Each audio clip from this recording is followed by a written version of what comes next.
Hi, I'm Ashley Jennings, and this is Eric, my husband, and we're going to talk about how the Meyers Briggs got us hitched.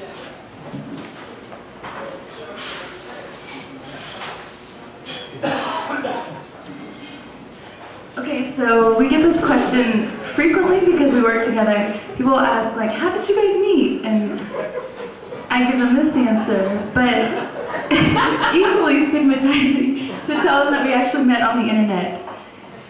I was on the internet searching for, I was trying to figure out who I was, so I Googled ENFP, which is what I knew I already was, but I wanted to read up on it.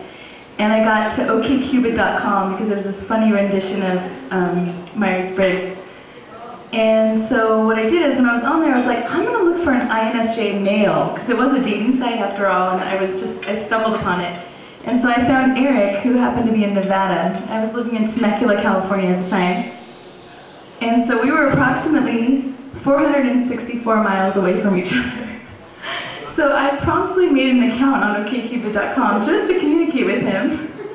And this is the email that I sent to him through the actual site. About a month and a half later, we were both working about 8 blocks away from each other in Pasadena. And so we had our first date at Zona Rosa Cafe.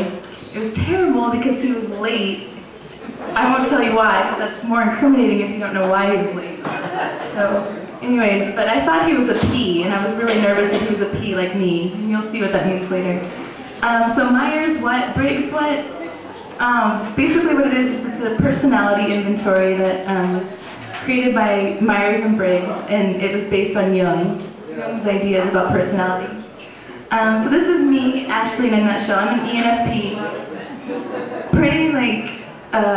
Pretty curious and pretty off the wall. This is Eric. This is a flow chart because he's more organized mentally, sort of. He files things, like on the computer there's all sorts of files and they're extraordinarily organized. He taught himself Pascal. I mean, there's just some really creepy, nerdy things in that brain of his. So Eric's gonna give you guys a test. Okay, test. So get your pencils out or mentally remember 4 letters. It's pretty easy. A lot of you might be familiar with this, so ready to go. First of all, how do you get energy?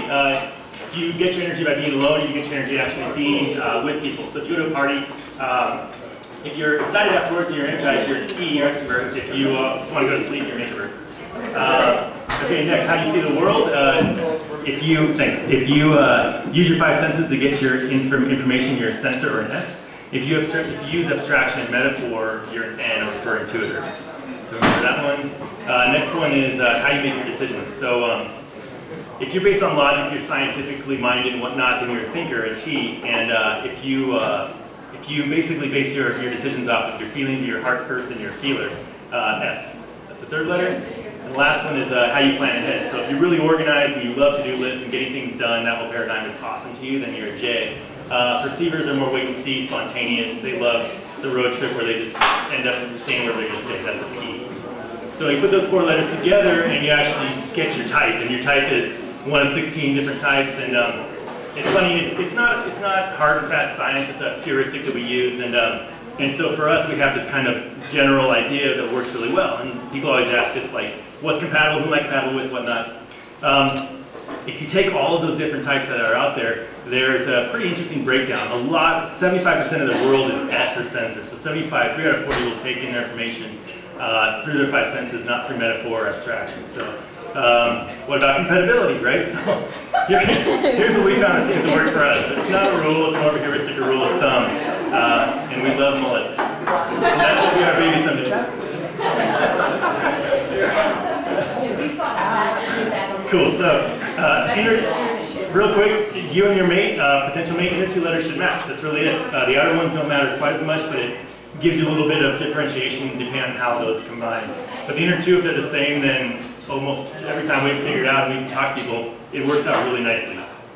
Ashley's ENFP, I'm INFJ, our middle letters match. NF in the Jungian psychology archetype is the idealist. And so there's 3 other types, 4 total, for the archetypes. And that's pretty much it. We thank you, we thank Catherine Briggs, Carl Jung, and Isabel Meyers. Thank you guys so much.